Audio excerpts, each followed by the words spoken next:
আচ্ছা, একটা সত্যি কথা বলুন তো, কখনো কি আপনার এমন মনে হয়েছে যে আপনি ভিড়ের মাঝে থেকেও একা?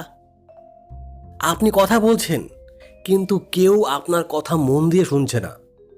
অফিসের মিটিংয়ে কিংবা আড্ডায় সবাই যেন আপনাকে একটু এড়িয়েই চলছে। সবচেয়ে যন্ত্রণার মুহূর্ত কোনটা জানেন? যখন আপনি বুঝতে পারেন আপনার উপস্থিতি বা অনুপস্থিতিতে কারো কিচ্ছু যায় আসে না, আপনাকে অবহেলা করা হচ্ছে, আর আপনি মনে মনে ভাবছেন, আমার মধ্যে কি কম আছে, আমি কেন গুরুত্ব পাই না। বিশ্বাস করুন, এই সমস্যাটা শুধু আপনার একার নয়। আজ থেকে 2300 বছর আগে প্রাচীন ভারতের এক মহান পণ্ডিত এই সমস্যার গোড়া খুঁজে বের করেছিলেন। তিনি আর কেউ নন, আচার্য চাণক্য, যিনি একজন সাধারণ ছেলেকে ভারতের সম্রাট বানিয়েছিলেন। তিনি জানতেন মানুষের মনের গভীর রহস্য। তিনি জানতেন কিছু মানুষ রাজা হয়ে জন্মায় না, কিন্তু রাজার মতো সম্মান পায়, আর কেন কিছু মানুষ সারা জীবন শুধু অবহেলাই পেয়ে যায়।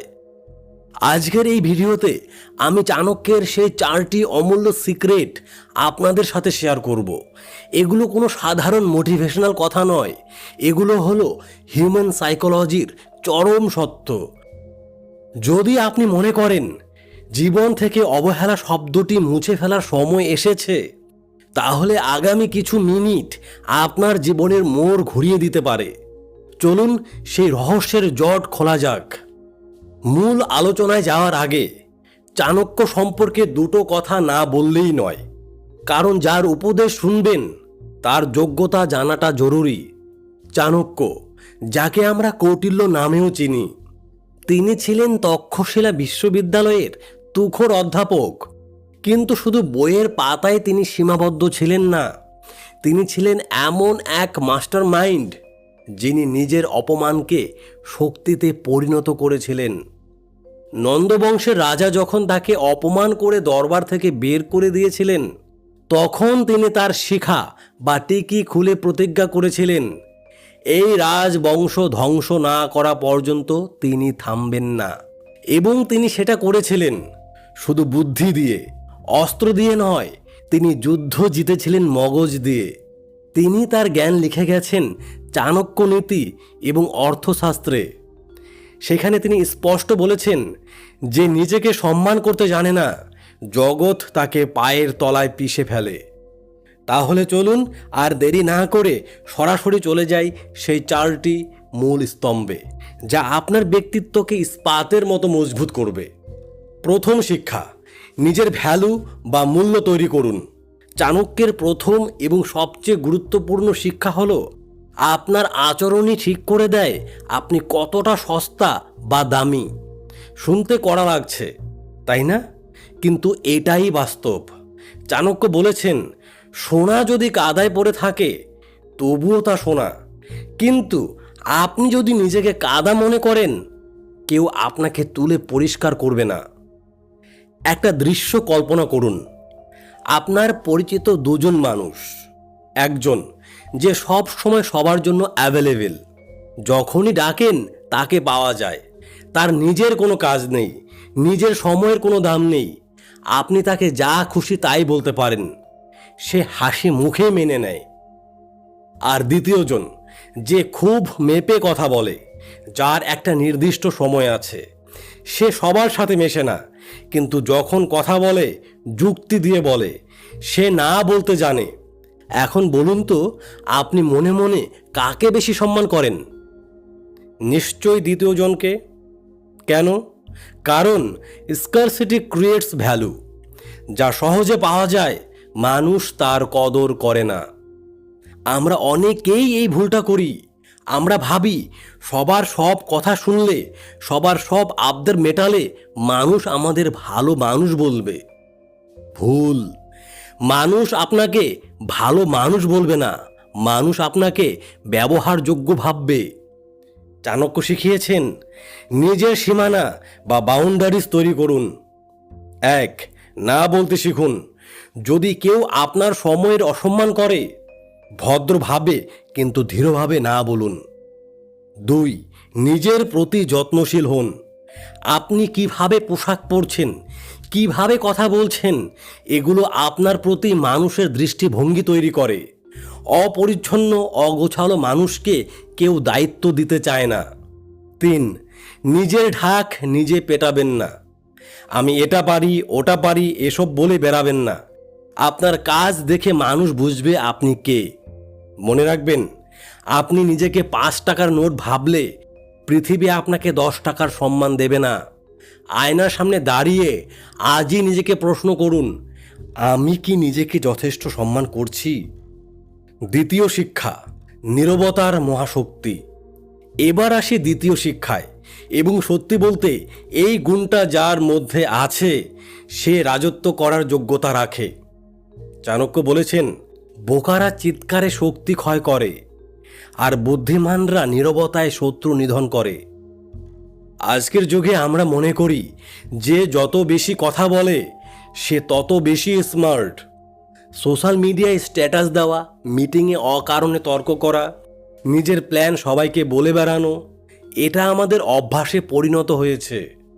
কিন্তু চাণক্যের মতে এটাই আপনার পতনের মূল কারণ। ধরুন আপনি একটা নতুন বিজনেস শুরু করবেন বা বিদেশে পড়তে যাবেন। আপনি উৎসাহের চোটে বন্ধুদের, আত্মীয়দের সবাইকে সেটা বলে দিলেন। কি হবে জানেন? প্রথমত, আপনার ব্রেন একটা মিথ্যা সাফল্যের আনন্দ পেয়ে যাবে, ফলে কাজ করার জেদ কমে যাবে। দ্বিতীয়ত, যদি কোনো কারণে আপনি সফল না হন, তখন এই মানুষগুলোই আপনাকে নিয়ে হাসাহাসি করবে। চাণক্য বলতেন, তোমার পরিকল্পনা ততক্ষণ গোপন রাখো যতক্ষণ না কাজ শেষ হচ্ছে। নীরবতার আরেকটা দিক আছে, লক্ষ্য করেছেন কিনা জানি না, যারা সত্যিই পাওয়ারফুল তারা খুব কম কথা বলেন, তারা শোনেন বেশি। যখন আপনি কম কথা বলেন তখন 1. আপনি ভুল কম করেন। 2. মানুষ আপনার মনের কথা আন্দাজ করতে পারে না। এই রহস্য আপনাকে আকর্ষণীয় করে তোলে। 3. আপনার প্রতিটি শব্দের ওজন বেড়ে যায়। আপনি যখন মুখ খুলবেন সবাই চুপ করে শুনবে। তাই আজ থেকে একটা প্র্যাকটিস শুরু করুন। প্রয়োজনের চেয়ে এক শব্দও বেশি নয়। তর্কে জিততে যাবেন না। তর্কে জেতা মানে সম্পর্ক হারা বা সময় নষ্ট। তার চেয়ে মুচকি হেসে চুপ করে থাকা অনেক বেশি পাওয়ারফুল। বিশ্বাস করুন, আপনার নীরবতা মানুষকে ভাবিয়ে তুলবে। তৃতীয় শিক্ষা, বিষাক্ত সঙ্গ ত্যাগ। তৃতীয় শিক্ষাটি একটু নিষ্ঠুর মনে হতে পারে, কিন্তু এটি আপনার মানসিক শান্তির জন্য অ্যান্টিবায়োটিকের মতো জরুরি। চাণক্য বলেছেন, দুষ্টু গরুর চেয়ে শূন্য গোয়াল ভালো, অর্থাৎ বাজে বন্ধুর চেয়ে বন্ধুহীন থাকা অনেক শ্রেয়। আমরা অনেকেই ভাবি, ও তো আমার ছোটবেলার বন্ধু বা ও তো আমার আত্মীয়, তাই ও যত ক্ষতিই করুক সম্পর্ক রাখাটা আমার দায়িত্ব। চাণক্য বলেছেন, একদম না। আপনি কি জানেন, আপনি গড়ে সেই 5 জন মানুষের প্রতিচ্ছবি যাদের সাথে আপনি সারাদিন মেশেন। আপনার বন্ধুরা যদি অলস হয়, নেতিবাচক হয়, সবসময় অন্যের গীবত গায়, তবে আমি গ্যারান্টি দিচ্ছি আপনিও ধীরে ধীরে তাদের মতোই হয়ে যাবেন। এটা অবচেতন মনে ঘটে, আপনি টেরও পাবেন না। কাদের থেকে দূরে থাকবেন? চাণক্য স্পষ্ট লিস্ট দিয়েছেন। 1. যার মুখে মধু অন্তরে বিষ। সামনে প্রশংসা করে কিন্তু পেছনে ছুরি মারে। এদের চেনা কঠিন, কিন্তু এদের ছোট ছোট ঈর্ষাগুলো লক্ষ্য করলেই চিনতে পারবেন। 2. যারা সব সময় নেগেটিভ। এটা হবে না, দেশে কিছু নেই, তোর দ্বারা সম্ভব না। এরা আপনার এনার্জি ভ্যাম্পায়ার। এরা আপনার স্বপ্ন চুষে খেয়ে ফেলবে। 3. যে আপনাকে সম্মান করে না, যে জনসমক্ষে আপনাকে ছোট করে মজা নেয়, সে বন্ধু হতে পারে না। এখন প্রশ্ন হলো, একা হয়ে যাব? চাণক্য বলেছেন, সিংহের মতো একা চলা শিখুন। ভেড়ার পালের মতো ভিড়ে হারিয়ে যাওয়ার চেয়ে একা সঠিক পথে চলা সম্মানের। এবং যখন আপনি বাজে মানুষগুলোকে জীবন থেকে ছেঁটে ফেলবেন, তখনই ভালো মানুষ আপনার জীবনে আসার জায়গা পাবে। আপনার ফোন বুক বা ফ্রেন্ড লিস্ট চেক করুন, কারা আপনার গ্রোথ বা উন্নতিতে সাহায্য করছে আর কারা আপনাকে টেনে নিচে নামাচ্ছে। আজই সিদ্ধান্ত নিন।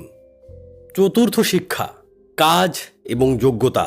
চতুর্থ এবং শেষ শিক্ষা, এটাই হলো আসল গেম চেঞ্জার। চাণক্য বলেছেন, গুণহীন মানুষ যতই সুন্দর বা উচ্চ বংশীয় হোক না কেন, পলাশ ফুলের মতো সে সুবাসীন। সহজ কথায়, শো ডোন্ট টেল। মানুষ আপনাকে গুরুত্ব দিচ্ছে না কারণ আপনি এখনও নিজেকে অপরিহার্য বা ভ্যালুয়েবল প্রমাণ করতে পারেননি। দেখুন, পৃথিবীটা খুব স্বার্থপর জায়গা। এটা শুনতে খারাপ লাগতে পারে, কিন্তু এটাই সত্য। মানুষ আপনাকে ততদিনই মনে রাখবে যতদিন আপনাকে তাদের প্রয়োজন হবে। আপনার বস আপনাকে স্যালারি দেবে ততদিন যতদিন আপনি কোম্পানির লাভ করাবেন। বন্ধু আপনাকে গুরুত্ব দেবে ততদিন যতদিন আপনি তার প্রয়োজনে পাশে থাকবেন। তাই অভিযোগ করা বন্ধ করুন যে কেউ আপনাকে পাত্তা দেয় না, বরং নিজেকে এমন জায়গায় নিয়ে যান যেন আপনাকে উপেক্ষা করা অসম্ভব হয়ে পড়ে। নিজেকে প্রশ্ন করুন, গত 6 মাসে আপনি নতুন কি শিখেছেন? আপনার ফিল্ডে আপনি কি সেরা হওয়ার চেষ্টা করেছেন, নাকি সেই 9টা 5টা গদ বাঁধা রুটিনে জীবন কাটাচ্ছেন? চাণক্য চন্দ্রগুপ্তকে রাজা বানিয়েছিলেন শুধু ভাগ্যের জোরে নয়, তাকে যোগ্য করে গড়ে তুলেছিলেন। যুদ্ধবিদ্যা, রাজনীতি, অর্থনীতি সব শিখিয়েছিলেন। আপনাকেও নিজের স্কিল বাড়াতে হবে। টাকা বা ক্ষমতা হয়তো উত্তরাধিকারী সূত্রে পাওয়া যায়, কিন্তু যোগ্যতা অর্জন করতে হয়। আর যার যোগ্যতা আছে, সম্মান তার ছায়ার মতো পেছনে ঘোরে। তাই আজ থেকে বড় বড় কথা বলা বন্ধ, সোশ্যাল মিডিয়ায় মোটিভেশনাল পোস্ট দেওয়া বন্ধ। টেবিলে বসুন, কাজ করুন, রেজাল্ট আনুন। যখন আপনার সাফল্য শব্দ করবে, তখন দেখবেন যারা আজ আপনাকে অবহেলা করছে তারাই কাল আপনার অ্যাপয়েন্টমেন্ট নিয়ে আপনার সাথে দেখা করতে আসবে। বন্ধুরা, আমরা ভিডিওর একদম শেষ পর্যায়ে চলে এসেছি। আসুন চাণক্যের এই 4টি সূত্রকে একবার ঝালিয়ে নিই, যাতে আজ থেকেই আপনি এগুলো অ্যাপ্লাই করতে পারেন। 1. আত্মসম্মান। নিজেকে সস্তা করবেন না, নিজের সময় এবং ব্যক্তিত্বের সঠিক মূল্য দিন। 2. নীরবতা। পরিকল্পনা গোপন রাখুন, অপ্রয়োজনীয় কথা ও তর্ক থেকে নিজেকে সরিয়ে আনুন, রহস্যময় হন। 3. সঙ্গত্যাগ। নেগেটিভ ও বিষাক্ত মানুষদের জীবন থেকে ডিলিট বা ব্লক করুন। এটা স্বার্থপরতা নয়, আত্মরক্ষা। 4. যোগ্যতা। কাজের মাধ্যমে জবাব দিন। নিজেকে এত দক্ষ বানান যেন মানুষ আপনাকে খুঁজতে বাধ্য হয়। দেখুন, ভিডিও দেখা খুব সহজ, শুনে মনে হয় হ্যাঁ কাল থেকে সব বদলে ফেলব, কিন্তু আসল চ্যালেঞ্জ হলো কাল সকালে ঘুম থেকে ওঠার পর এই কথাগুলো মনে রাখা। আমি আপনাকে বলছি, আগামী 21 দিন, মাত্র 21 দিন এই 4টি নিয়ম মেনে চলুন। বেশি কথা বলবেন না, নিজের কাজ মন দিয়ে করবেন, আর বাজে সঙ্গ এড়িয়ে চলবেন। 21 দিন পর আপনি আয়নায় যে মানুষটাকে দেখবেন, সে আজকের মানুষটার চেয়ে অনেক বেশি কনফিডেন্ট এবং শক্তিশালী। সিদ্ধান্ত আপনার। আপনি কি সারা জীবন ভিড়ের মধ্যে হারিয়ে থাকবেন, নাকি চাণক্যের মতো নিজের ভাগ্য নিজে লিখবেন? যদি এই ভিডিওটি আপনার চিন্তার জগতে একটুও নাড়া দিয়ে থাকে, তবে লাইক দিয়ে আমাদের জানান, আর কমেন্টে লিখুন কোন শিক্ষাটি আপনার সবচেয়ে বেশি প্রয়োজন, নীরবতা নাকি সঙ্গত্যাগ। আমি আপনাদের কমেন্ট পড়ব। কথা হবে পরের ভিডিওতে। ততক্ষণ পর্যন্ত নিজের খেয়াল রাখুন, আর মনে রাখবেন আপনি অমূল্য। ধন্যবাদ।